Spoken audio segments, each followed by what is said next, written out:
I like prediction tricks. Prediction card tricks are fun. And I've made a prediction here. In fact, I've got an envelope here that could be held by anyone and be kept in full view the whole time. So I've made a prediction way ahead of this trick. And we're going to do a trick with this deck of cards. First, we're going to shuffle it up, but we're not going to use all of these cards. We're only going to use a small packet of them. We'll take about 20 cards out of here.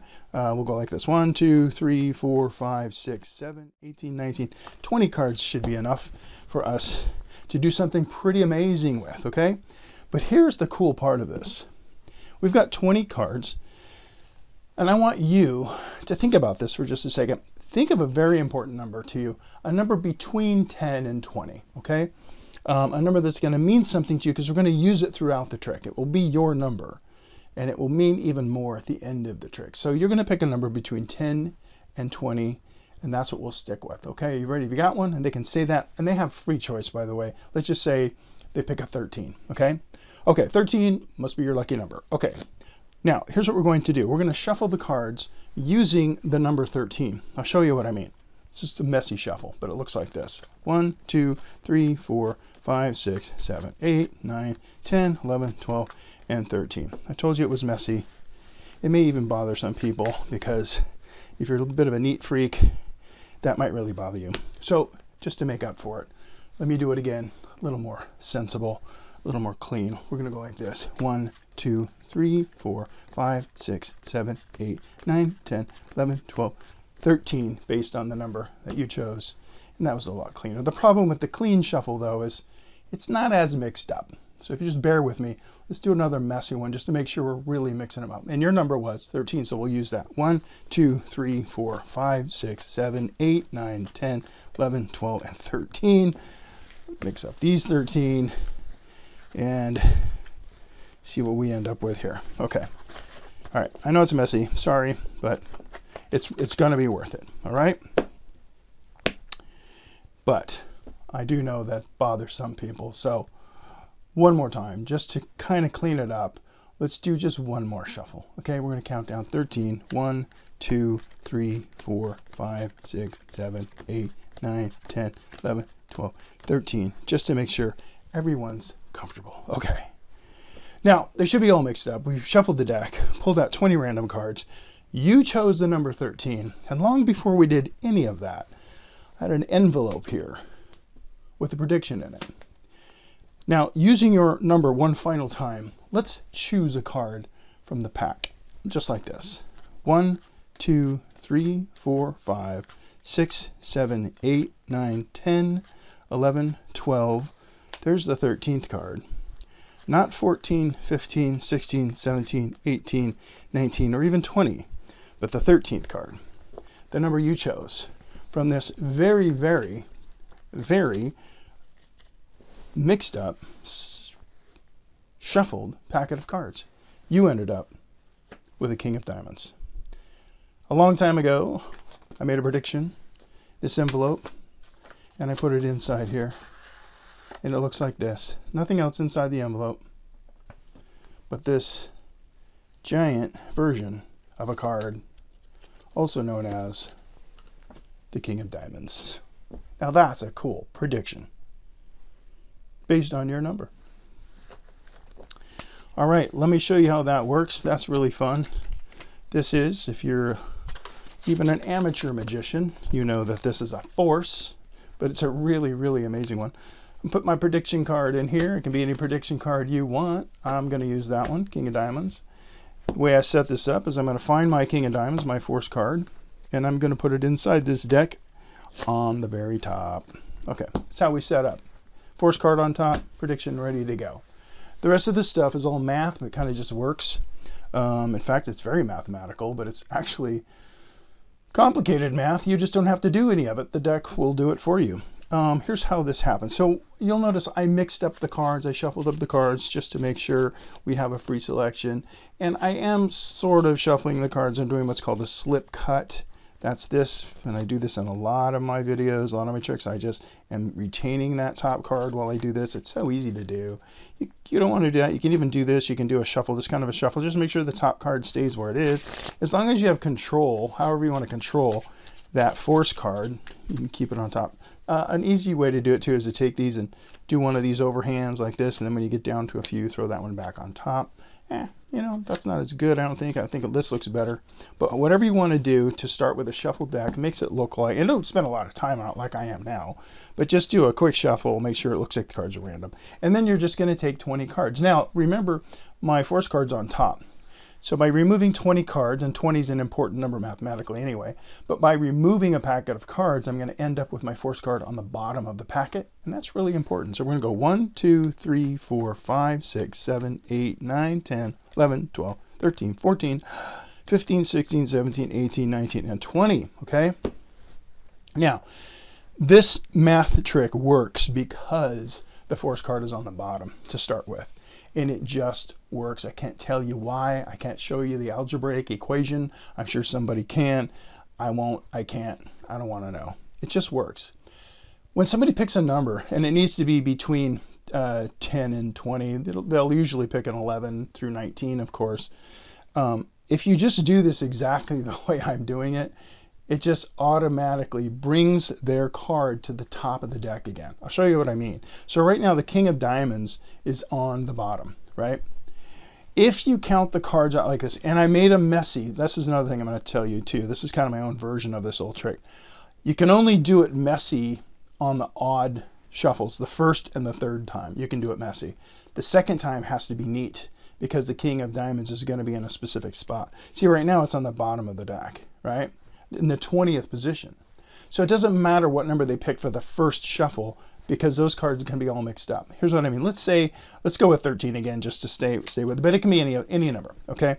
So in fact, just to prove that, let's say with 12 just to be different. Okay, so we're going to go like this. 1, 2, 3, 4, 5, 6, 7, 8, 9, 10, 11, and 12. You see, my King of Diamonds is not affected because we only went down 12 cards. That's why that first one can go all over the table. And I think it's a good idea to do that because it makes for something to say, because it's kind of weird you have to do this 3 or 4 times. So you want to make it interesting. So that's the one way you can mix it up. So I chose to say, let's do a messy version.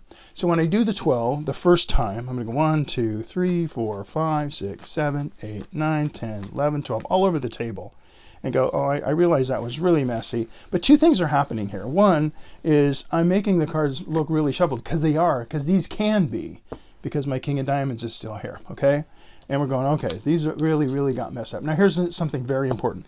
Every time we take the shuffled cards, we want to take this packet, the packet that's left over from the 12 or whatever number they chose, and put it right on top. Very important, this goes on top. Now you'll notice my force card is going to be in the top part of this. So I have to be really careful. My second shuffle can't be all over the table. It has to stay in order. That's why I made up that little story about, let's kind of do it for the clean freaks. And let's just do it very carefully. Let's go 1, 2, 3, 4, 5, 6, 7, 8, 9, 10, 11, and 12. Okay, so now it's in a very specific order. Again, I put this on top. That was my second shuffle. Now, because of where my King of Diamonds is, the third shuffle can also be messy. Let me show you. Let's go take a look behind the scenes here. It happens to be right about there. Okay. So we can do it messy. You can do it neat, whatever you want. Let's try it. Watch. 1, 2, 3, 4, 5, 6, 7, 8, 9, 10, 11, and 12, right? It didn't get affected. It's still in here. In fact, what's really important about this third shuffle, and the reason why these can be messy, is because it puts the force card right there. It just happens every time. When you get to this third shuffle, your King of Diamonds, or whatever your force card, is going to be on top, right? And since it's on top this last time, we can scoop these up like we did before. Again, put this on top. Now we have just moved the force card through all that shuffling from the bottom of the pack to the top of the pack. It's a mathematical anomaly. You can do it with any number in between 10 and 20, okay? But we did it with 12, and so we ended up here. Now, we could stop the trick right there, and you can say, okay, let's look at your card and take the top card. But I like to go one more step. Might be a little bit much, but you can decide and say, let's do it one more time. And what I'm really doing is I'm going to move this card, this force card, into the 12th position. I'm making it look like I'm just doing another final clean shuffle, because we did a messy one, a clean one, and a messy one, and now we're set with the force card on top. But if we do one more and we do it like this, 1, 2, 3, 4, 5, 6, 7, 8, 9, 10, whoops, 11, and 12. Now this time, remember, I've got that force card down there. Instead of putting this on top, this final time, I would put these down, take a break for a second, and move this one over here. They won't notice the difference of which top went where. And now I've just put the force card in the 12th position, their freely chosen number. Okay, I'm going to say one final time. Let's count the cards. You chose 12. We took it from a shuffled deck. We took 20 cards and shuffled them based on your number 4 times. Let's count now to the 12th card. And of course, that's what it'll be. 1, 2, 3, 4, 5, 6, 7, 8, 9, 10, 11. I like to do it this way. 12, just to kind of build a little bit of suspense. You didn't pick the 13th, 14th, 15th, 16th, 17th, 18th, 19th, or even the 20th card. You picked the 12th card. A long time ago, before you even picked the number 12, I made a prediction, which of course matches your selection. Okay. So again, just a mathematical trick that I've it's an old math trick. I didn't make it up, obviously, but I added to it just to make it a little more interesting, because the one thing I didn't like about it is you got to shuffle the cards so many times. So I want to find a reason to do that.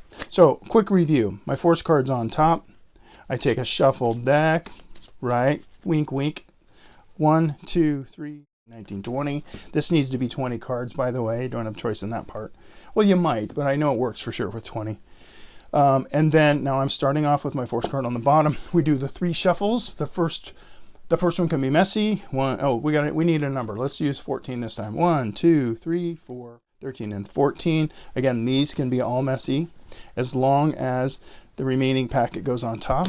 Now we can do our second one. Cannot be messy, because our force card is going to be affected. So we're going to go 1, 2, 3, 4, 13 and 14 is the number we're using now. Again, this goes on top. We do our third one. Our third one will bring the force card to the top. 1, 2, 3, 12, 13, 14. And I put this aside. Scoop these up. And when I set this on top here, we're going to be ready to go. Why? Because my force card made it to the top of the packet. So now, again, I can stop right there. I've got a king of diamonds on top. I'm ready to show my prediction, but I like to add one last step. Say, let's do one more neat shuffle just for the clean freaks in the audience. 1, 2, 3, 13, and 14. Okay, square these up. Remember, I put that one on top this time, so the card will be in the 14th position. And now it's time to recap for your audience. Took a shuffled deck. We took 20 cards. You chose some random number, 14. We shuffled based on your number. And now we're left with this completely shuffled pack. Let's see what the 14th card is. 1, 2, 3, 4, 5, 6, 7, 8, 9, 10, 11, 12, 13. There's 14. There's 15, 16, 17, 18, 19, and 20. But 14 happens to be, my prediction. Okay. That's pretty cool. If you want to figure out the math on that, don't tell me about it.